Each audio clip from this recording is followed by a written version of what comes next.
বিসমিল্লাহির রহমানির রহিম। প্রিয় দর্শক শ্রোতা ভাই বোনেরা, শুনছেন কিয়ম কোরআনিক মেসেজ ইউটিউব চ্যানেল। আশা করি আপনারা ভালো আছেন, যে যেখানেই আছেন। সালাম জানাচ্ছি আপনাদের সকলকে, সালামুন আলাইকুম। আজ কথা বলছি হজ সম্পর্কে। হজের নির্দেশনা কি, আল্লাহর নির্দেশনা কি, এবং হজে যে আমরা সত্যকে মিথ্যার সাথে কিভাবে মিশ্রিত করছি। কোনো ব্যক্তি সমাজ গোষ্ঠীকে হেয় প্রতিপন্ন করার জন্য এই ভিডিও নয়। হজ আল্লাহর ফরজ করেছেন আল্লাহ, তবে সকলের জন্য ফরজ নয়। সূরা ইমরানের ৯৭ নম্বর আয়াতে বলা হয়েছে, যার সামর্থ্য আছে সে হজ করবে। সেটা অর্থনৈতিক, শারীরিক এবং মানসিকভাবে সামর্থ্য। এই সামর্থ্য বলতে আপনি যে দেশে আছেন সেই দেশের সরকার একটা অঙ্ক নির্ধারণ করেন যে এই টাকা লাগবে হজে যেতে। সেটা কি সামর্থ্য? না ভাই। সামর্থ্য হলো আপনি যেখানে আছেন, যে দেশে আছেন, সেখান থেকে মক্কায় পৌঁছতে আপনি যেই যানবাহনেই যাবেন এবং আনুষাঙ্গিক যে খরচ আছে, ওখানে থাকতে হবে, থাকা খাওয়া, এই হিসাব করে যদি আপনার কাছে সেই টাকাটা থাকে, তাহলে আপনার হজ ফরজ হবে। আপনার শারীরিকভাবে সুস্থ থাকতে হবে, মানসিকভাবে সুস্থ থাকতে হবে। আমাদের দেশে একটা প্রচলন আছে যে বদ্যি হজ করানো, অর্থাৎ আপনার অর্থনৈতিকভাবে সামর্থ্য আছে, আপনার শারীরিক মানসিকভাবে নেই, আপনি অন্যকে দিয়ে বদ্যি হজ করে নিচ্ছেন, অর্থাৎ অন্যকে টাকা দিচ্ছেন, আপনার পরিবর্তে সে হজ করল। এই ধরনের নির্দেশনা দেয়। যেহেতু অর্থনৈতিক, শারীরিক, মানসিক যেভাবেই আপনি দুর্বল থাকেন, তাহলে আপনার জন্য হজ নয়। আমাদের দেশে আরেকটা প্রচলন আছে, ঋণ করে, জমি জমা বিক্রি করে, মানুষের কাছ থেকে ঋণ করে হজে যাচ্ছেন। এই ধরনের নির্দেশনা দেওয়া হয়। জমি যদি আপনার পর্যাপ্ত থাকে, আপনি বিক্রি করে যেতে পারবেন, কিন্তু ওই জমি আপনি বিক্রি করতে পারবেন না যেটা দিয়ে আপনার ছেলে মেয়ের ভরণ পোষণ হয়। হজের চেয়ে আপনার জীবনে বেঁচে থাকা, অর্থাৎ যেটা আপনার অবলম্বন, যে সম্পত্তি দিয়ে আপনি বেঁচে থাকবেন, সেটা বিক্রি করে হজে যাওয়ার কোনো প্রয়োজন নেই। আশা করি সামর্থ্যের ব্যাপারটা বুঝতে পারছেন। এবার সূরা হজের ২৭ নম্বর আয়াতে আল্লাহ হজের ঘোষণার কথা বলছেন, অর্থাৎ হজ করতে হবে ঘোষণা দিয়েছেন আল্লাহ, আহ্বান করেছেন, করতে বলেছেন, আজান দিতে বলেছেন। সুতরাং এখানে আপনি স্পষ্ট বুঝতে পারবেন হজের সাথে আজানের সম্পর্ক, নামাজের সাথে আজানের সম্পর্ক নয়। আল্লাহ কোথায় হজ করতে হবে বলে দিয়েছেন। সর্বপ্রথম গৃহ, সেটা বাক্কায় অবস্থিত কাবা গৃহ। সেই মক্কারই প্রাচীন নাম ছিল বাক্কা। সেটা যে প্রথম গৃহ আল্লাহ দুনিয়াতে সৃষ্টি করেছেন, সেটাকে সৌভাগ্যবান, সম্মিলিত স্থান, পথ নির্দেশক হিসাবে উদাহরণ দিয়েছেন।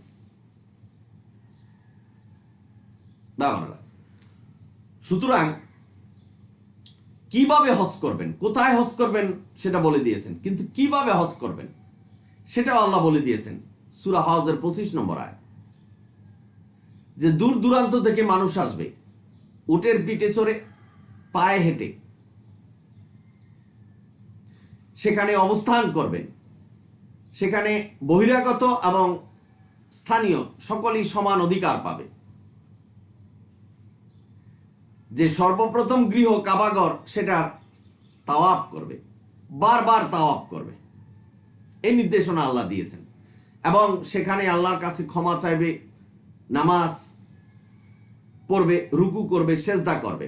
সে নির্দেশনা দিয়েছে সূরা বাকারার ১২৫ নম্বর আয়াতে, যে সালামুন আলা ইব্রাহিম এবং ইসমাইলকে বললেন যে তোমরা কাবা গৃহকে পবিত্র রাখো, যারা রুকু করবে, যারা সেজদা করবে তাদের জন্য। এই পবিত্র রাখো শব্দের অর্থ হলো ওইখানে যেন আল্লাহর হুকুম চলে। যেখানে আল্লাহর হুকুম চলে সেখানে সেই জায়গা হলো পবিত্র। যেখানে আল্লাহর হুকুম চলে না সেটা হলো অপবিত্র। তো আল্লাহ তাওয়াফ করতে বলছেন, সেটা সম্মিলিত স্থান। সেই আরাফাতের ময়দানে সকল মানুষ একত্র হয়, সম্মিলিত স্থান। পৃথিবীর সমস্ত মুসলমান যাদের সামর্থ্য আছে তারা ওখানে যাবে, একে অপরের সাথে সাক্ষাৎ হবে। এটা একটা নিদর্শন। সব নবী রাসূলরাই হজ পালন করেছেন, সম্মিলন করেছেন। ভাই বোনেরা, আপনারা যারা শুনছেন, এবার আসুন যে হজে যে আমরা সত্য মিথ্যা এবং আল্লাহর যে নির্দেশনা সেটার পরিবর্তে কি মানছি সেই সম্পর্কে আলোচনা করছে। সূরা শুরার 21 নম্বর আয়াতে আল্লাহ বলছেন, আল্লাহ কাউকে অনুমতি দেয়নি বিধান তৈরি করার। সুতরাং আল্লাহ যে বিধান দিয়েছেন হজের নির্দেশনা হিসাবে সেটাই পালন করতে হবে। এবার হজে গেলেন, হজে যাওয়ার সময় আপনাকে ইহরাম বাঁধতে হবে, একটা সাদা কাপড় পরতে হবে আর একটা সাদা কাপড় গায়ে দিতে হবে। এই ধরনের নির্দেশনা আল্লাহ দেন। তাহলে এটা কার নির্দেশনা মানছেন? যেখানে আল্লাহ সূরা হজের 71 নম্বর আয়াতে বলছে যার সনদ নেই, যার দলিল নেই, সেটা পালন করা যাবে না। অনুমান ভিত্তিক কোনো ইবাদত করা যাবে না। কুতিলাল খাররাসুন, ধ্বংস হোক তারা যারা অনুমান ভিত্তিক ইবাদত করে।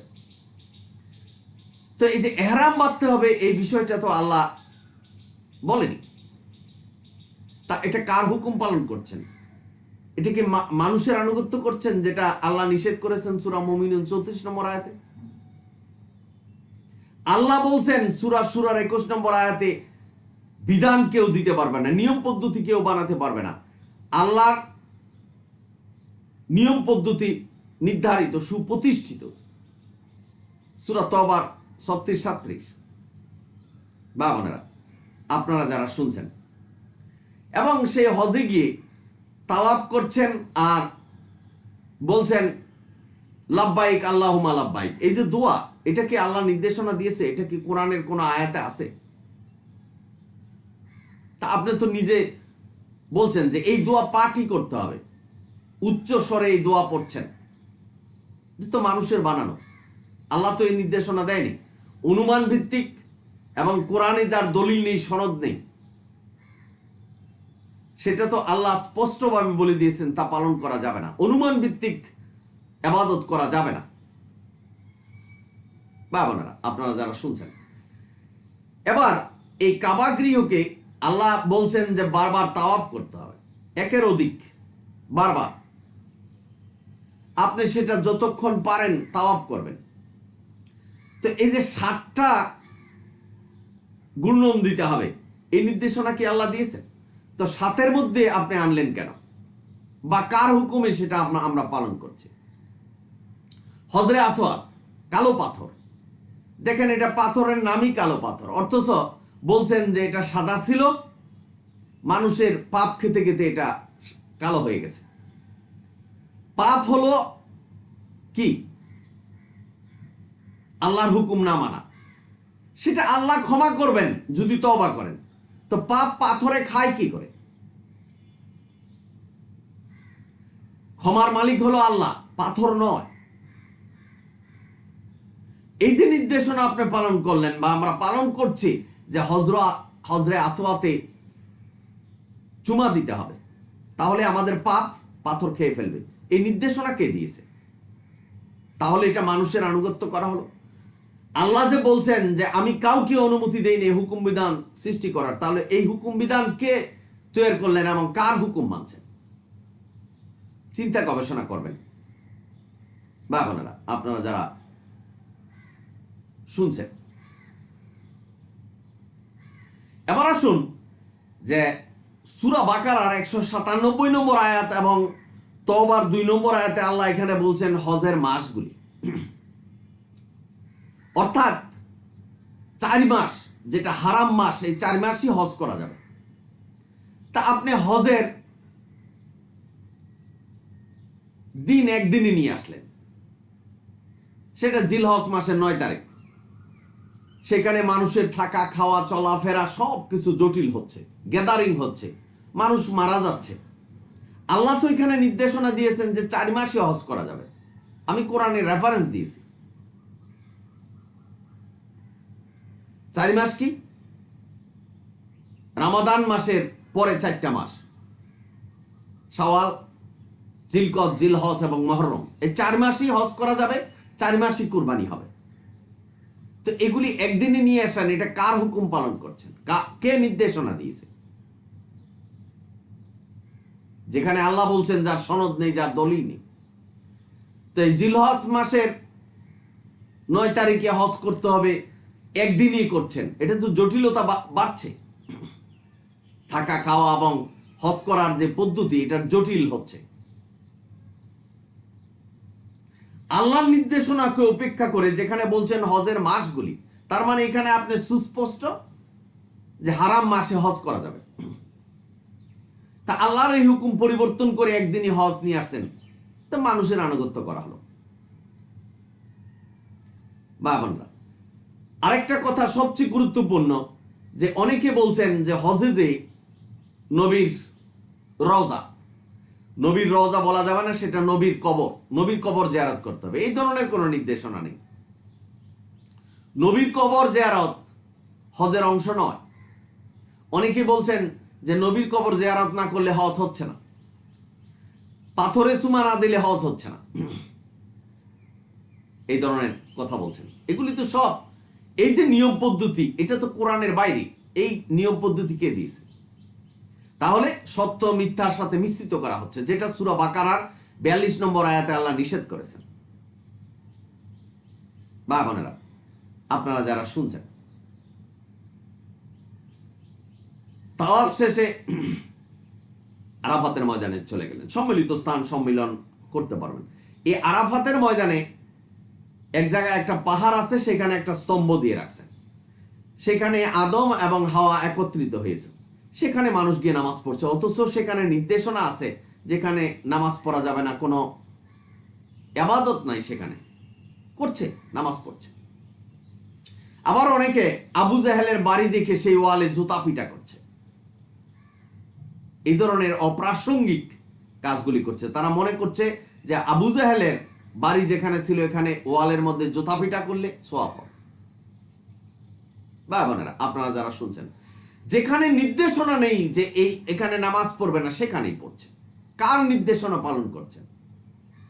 আল্লাহর একটা হুকুম যদি অস্বীকার করে মানুষের বানানো কোনো হুকুম পদ্ধতি মানেন, তাহলে আপনার এই হজ আল্লাহর কাছে কি গ্রহণযোগ্য হবে? বাবারা, আরাফাতের ময়দানে মসজিদে নামেরা জোহরের নামাজের আজানের সাথে 2 একামতে জুহুর এবং আসরের নামাজ পড়ছেন একত্রে। আল্লাহ সূরা নেসার 103 নম্বর আয়াতে বলছেন যে মুমিনদের জন্য নামাজ নির্দিষ্ট সময়ের জন্য নির্ধারিত। আল্লাহর এই কথাকে উপেক্ষা করে 2 নামাজ একত্র করে পড়ছেন। কে নির্দেশনা দিয়েছে? কে সেই হুকুম তৈরি করেছেন যেখানে আল্লাহ বলছেন আমি কাউকে অনুমতি দেইনি কোনো হুকুম বিধান সৃষ্টি করার, যেটা কোরআনে নেই, যেটা সনদ নেই, যেটা দলিল নেই, সেটা তোমরা পালন করো না। তাহলে 2 নামাজ একত্রে পড়লেন কিভাবে? সে আরাফাত ময়দান থেকে এই আসর, জোহর এবং আসরের নামাজ একসাথে পড়ে মুজদালিফার উদ্দেশ্যে রওনা হলেন। প্রতিমধ্যে যদি মাগরিবের নামাজের সময় হয়, মাগরিবের নামাজ ছেড়ে দিচ্ছেন, মুজদালিফায় যেয়ে এশার নামাজের সাথে পড়ে নিচ্ছেন। এই নির্দেশনা কে দিয়েছে? হজে গেলে 2 নামাজ একত্রে পড়া যাবে, এই নির্দেশনা কে দিয়েছে? কার হুকুম মানছেন? যেখানে সত্য এবং মিথ্যার মিশ্রণ হচ্ছে, সেখানে তো হজ কবুল হবে না। তাহলে মানুষের আনুগত্য করা হলো, আল্লাহ যেখানে নির্দেশনা দেয়নি সেটা কিভাবে পালন করলেন? বা নির্দেশনাই যারা হজ কর্তৃপক্ষ তারা কিভাবে দিলেন যে মাগরিবের নামাজ ইচ্ছাকৃতভাবে ছেড়ে দিয়েছেন, মুজদালিফায় যে 2 নামাজ একত্রে পড়লেন, সেখানে পাথর কুড়িয়ে এনে শয়তানকে পাথর মারলেন। একটা বড় শয়তান, মেজু শয়তান আর ছোট শয়তান। এই ধরনের নির্দেশনা কি আল্লাহ দিয়েছে যে শয়তানকে পাথর মারতে হবে? সিমেন্টের একটা স্তম্ভ তৈরি করে ওইখানে কি শয়তান বসে আছে? মেজু শয়তান, বড় শয়তান আর ছোট শয়তান কি? এটা দিয়ে কি মিন করা হয়েছে? কে বড়, কে ছোট, কে মেজু? বোধগম্য না। তো তাকে পাথর মারতে হবে, এটা যদি হজের নিয়ম পদ্ধতির মধ্যে থাকে, তাহলে এই নিয়ম পদ্ধতি কে সৃষ্টি করলো? যেখানে আল্লাহ বলছেন আমি কাউকে অনুমতি দেই নেই হুকুম বিধান তৈরি করার, তাহলে কে এই হুকুম বিধান দিয়েছেন? ব্যাপারটা আপনারা যারা শুনছেন, এই হজ শেষে সেখানে 40 দিন থাকতে হবে। হজ করার শেষে বাড়িতে এসে আবার 40 দিন ঘরে বসে থাকতে হবে। এই ধরনের নির্দেশনা কে দিয়েছে? এগুলি সব মানুষের বানানো হুকুম পদ্ধতি পালন করা হচ্ছে। যেখানে আল্লাহ বলছেন যে কাউকে অনুমতি দেওয়া হয় না এই হুকুম বিধান সৃষ্টি করার, মানুষের আনুগত্য করা যাবে না এই নির্দেশনা দিয়েছেন। কোরআনে যার সনদ নেই, যার দলিল নেই, সেটা সূরা হজের 71 নম্বর আয়াত, সেটাকে পালন করা যাবে না। কুতিলাল খাররাসুন, যেখানে বলছেন যে অনুমান ভিত্তিক কোনো ইবাদত করা যাবে না। তাহলে হজে যে অনুমান ভিত্তিক ইবাদত করছে, কোরআনের নির্দেশনার বাইরে যে হুকুম বিধান পালন করছেন, সেগুলি তো সত্য এবং মিথ্যার সাথে মিশ্রিত করা হচ্ছে। আমি কোরআনের রেফারেন্স দিচ্ছি, আপনারা একটু যদি সময় থাকে আয়াতগুলি পড়ে দেখবেন যে আল্লাহ কিভাবে হজ করতে বলছেন, না আমরা বর্তমান সমাজে কি করছি, সত্যকে মিথ্যার সাথে মিশ্রিত করছে। এই হজ কি আল্লাহর কাছে গ্রহণযোগ্য হবে?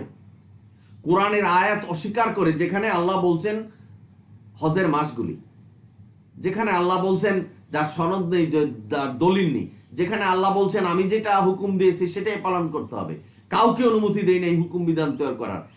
এই যে কোরআনের বাইরে যে হুকুম পদ্ধতি পালন করছেন, সেটা তো মানুষের আনুগত্য করা হয়েছে, যেটা বলছেন যে মানুষের আনুগত্য করা যাবে না। যেখানে আল্লাহ বলছেন যে আল্লাহর হুকুম বিধান নির্ধারিত, সুপ্রতিষ্ঠিত, বাড়ানো কমানো যাবে না, অনুমান ভিত্তিক করা যাবে না, তাহলে আমরা যে করছি সেটা কি হজ পালন করা হচ্ছে? আশা করি বুঝতে পেরেছেন ভাই, ভিডিও লম্বা হচ্ছে।